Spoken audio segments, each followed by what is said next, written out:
Hello student, आज की इस वीडियो में हम लोग बात करने वाले हैं लाइफ प्रोसेस चैप्टर के एक और न्यू इम्पोर्टेंट टॉपिक के बारे में, जिसका नाम है हेमोडायलिसिस।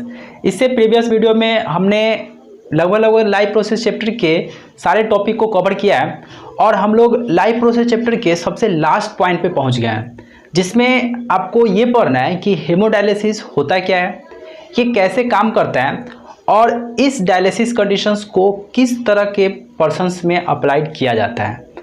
तो सबसे पहले ऐसे समझिए कि हम लोग अभी तक पढ़े हैं स्केटी सिस्टम, ह्यूमन स्केटी सिस्टम, जिसमें स्ट्रक्चर ऑफ किडनी देखे, नेफ्रॉन का स्ट्रक्चर देखे, उसके फंक्शंस देखे। लेकिन अगर मान लीजिए कि किसी पर्सन्स का अप्रॉक्स 80 to 90% किडनी जो है वो काम करना छोड़ दे, अगर किसी पर्सन का अप्रॉक्स 80 to 90% यदि किडनी काम करना छोड़ दे, तो उसके ब्लड में जो कंसंट्रेशन है इम्प्योरिटी का वो काफ़ी ज़्यादा क्या होगा, बढ़ जाएगा।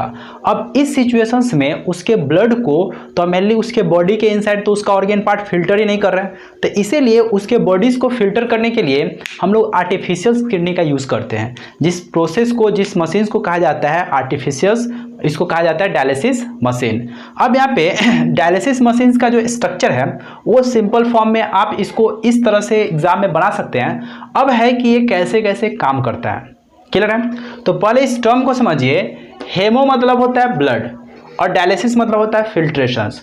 जब ब्लड का फिल्ट्रेशंस हो तो उसी प्रोसेस को हम लोग क्या कहेंगे, हेमोडायलिसिस। तो हेमोडायलिसिस का डेफिनेशन यदि एग्जाम में आएगा तो सिंपल में लिख सकते हैं कि purification of blood with the help of dialysis machines called as to be haemodialysis. अब यहाँ पे बात है कि हेमोडायलिसिस का जो वर्क है वो कैसे कैसे स्टार्टिंग होता है। तो इसमें होता है कि जैसे मान लीजिए कि हम लोग का जो आर्म्स होता है, जो हाथ होता है, उसमें आर्टरीज एंड वेन है, जिसमें ब्लड क्या हो रहा है, सर्कुलेट कर रहा है।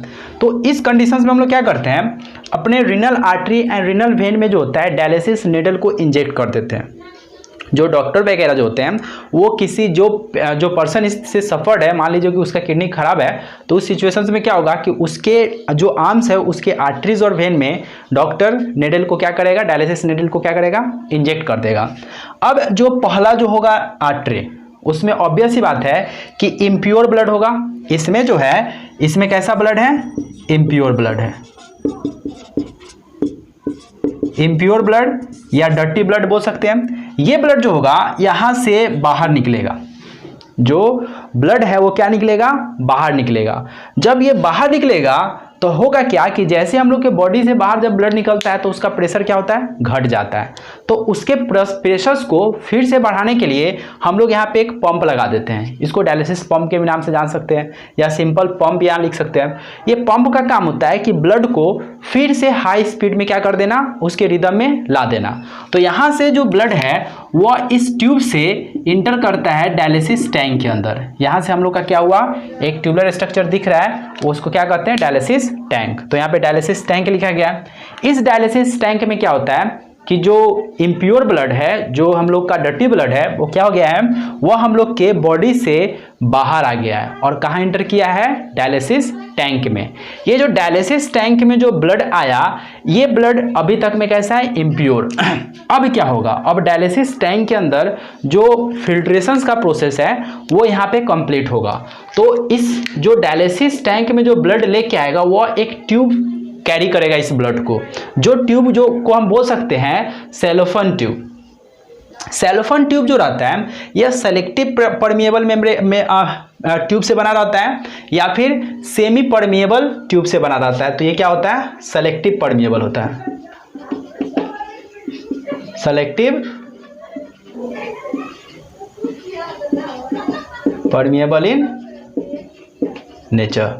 जैसे हम लोग देखे थे कि नेफ्रॉन के अंदर जो ब्लड कैपिलरी था वो सेलेक्टिव परमिएबल था, तो उसी तरीका का डिजाइनिंग जो है वो हम लोग यहाँ पे करेंगे और एक ट्यूब जो लगाएंगे वो कैसा ट्यूब लगाएंगे, सेलेक्टिव परमिएबल या सेमी परमिएबल टाइप का ट्यूब लगाएंगे।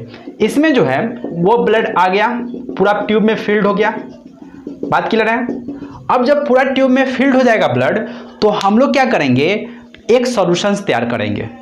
एक सॉल्यूशंस तैयार करेंगे जिस सॉल्यूशंस को बोलेंगे डायलिसिस सॉल्यूशंस। ये डायलिसिस सॉल्यूशन जो होगा वो कैसा होगा, डायलिसिस सॉल्यूशन जो होगा एकदम प्योर सबस्टांस को कंसिस्ट करेगा। और इसका जो कंसंट्रेशन जो हम लोग ऐड करेंगे वह उतना ऐड करेंगे जितना उस पर्सन्स के बॉडीज में, जो पर्सन्स का डायलिसिस हो रहा है उसके बॉडीज में वो सब्सटेंस का कंसंट्रेशन क्या हो, बराबर हो। जैसे मान लीजिए कि उस पर्सन्स के ब्लड में मान लीजिए कि 100 ग्राम जो है वह ग्लूकोज है, मान लीजिए कि 10 ग्राम जो है वह मान लीजिए प्रोटीन है, मान लीजिए कि उसमें 50 ग्राम जो है वो मान लीजिए फैट है, ये और बहुत सारे आयंस है।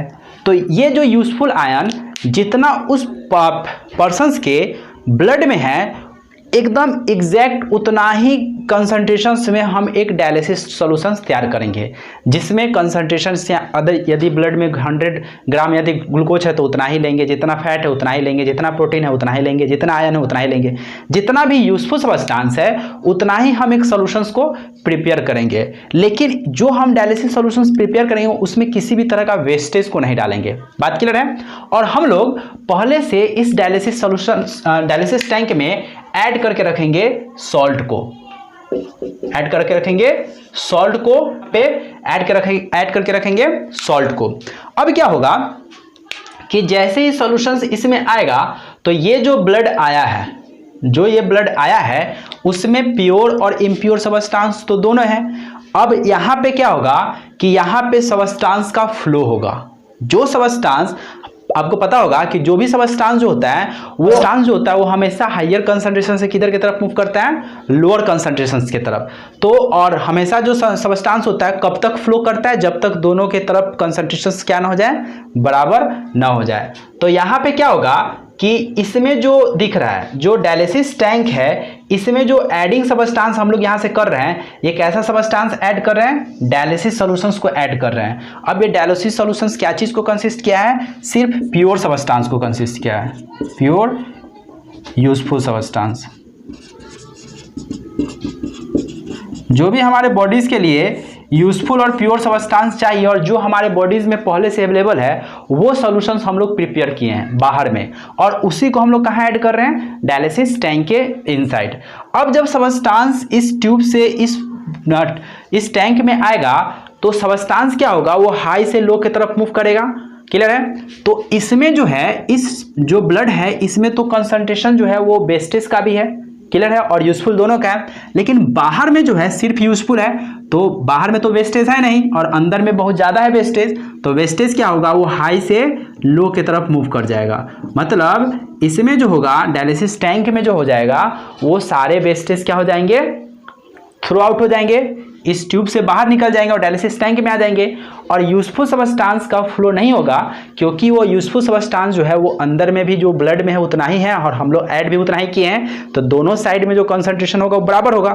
तो जब भी सब्सटेंस का जो कंसंट्रेशन होता है यदि बराबर होता है तो कभी भी वो ना तो इधर से इधर जाता है ना इधर से इधर जाता है, मतलब उसमें ब्लड में जो कंसंट्रेशन रहेगा यूजफुल का वो उतना ही रह जाएगा और वो बाहर नहीं आ पाएगा। तो यूजफुल सब्सटेंस इसमें सिर्फ बच जाएगा और जो भी वेस्टेज होगा वो सब बाहर निकलते चला जाएगा।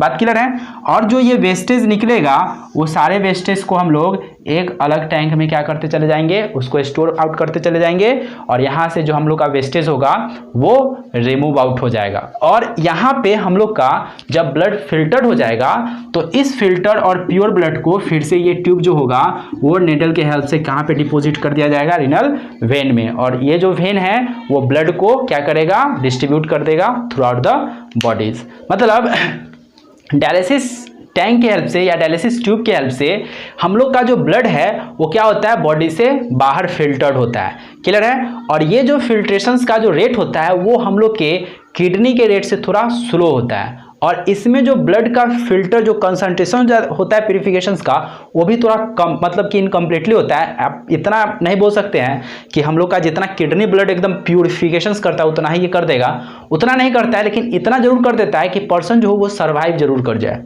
बात क्लियर है? तो हम लोग का यहाँ पे डायलिसिस प्रोसेस है, यहाँ से इम्प्योर ब्लड का जाना, पंप की हेल्प से क्या करना, ब्लड को हाई स्पीड देना, ब्लड हाई स्पीड से इस ट्यूब में फिल्ड होना, हम लोग यहाँ से यूजफुल सब्सटेंस को यहाँ ऐड करेंगे, वो यूजफुल सब्सटेंस का कंसंट्रेशन जो होगा वो हमारे ब्लड के कंसंट्रेशन में जो यूजफुल सब्सटेंस है उसके बराबर होगा, और वेस्टेज इसमें ऐड नहीं करेंगे, इसमें सॉल्ट रख देंगे जिसके कारण एक्सोस्मोसिस थोड़ा फास्ट हो जाए। और इसके बाद क्या होगा कि जब हम इसमें ब्लड सर्कुलेट करेगा तो जो भी सब्सटेंस हायर से है वो लोअर की तरफ जाएगा, और जो सब्सटेंस बराबर है वो फ्लो नहीं करेगा, जो हार्मफुल है वो बाहर आ जाएगा, वेस्टेज और यूजफुल इसमें बराबर हो जाएगा तो उसी में रहेगा। और ये ब्लड जब फिल्टर हो जाएगा तो वेस्टेज को हम बाहर निकाल लेंगे दूसरे टैंक में, और यूजफुल ब्लड को फिर से कहाँ डिपॉजिट कर देंगे, वेन में। वेन क्या करेगा, इस ब्लड को थ्रू आउट कर देगा पूरे बॉडीज में, और ये हमारा ब्लड जो होगा फिल्टर होने के बाद सारे ऑर्गन पार्ट इसका यूज कर लेंगे। तो इस तरह से हमारा डायलिसिस जो मशीन है या आर्टिफिशियल किडनी है वो क्या करता है, अपना एक्टिविटीज को परफॉर्म करता है। तो हम लोग का इस टॉपिक के साथ हम लोग का लाइफ प्रोसेस चैप्टर जो है वो पूरी तरह से कंप्लीट हो गया। अब हम लोग next topic next chapter start करने वाले हैं जिसका नाम है कंट्रोल एंड कोऑर्डिनेशंस। तो अब मेरा आज का प्रयास आप लोग को कैसा लगा प्लीज़ बताइएगा, और इस चैप्टर पे अपना अपना व्यू जरूर दीजिएगा, और नेक्स्ट वीडियो में हम लोग फिर मिलते हैं। आज के लिए इतना ही, थैंक यू।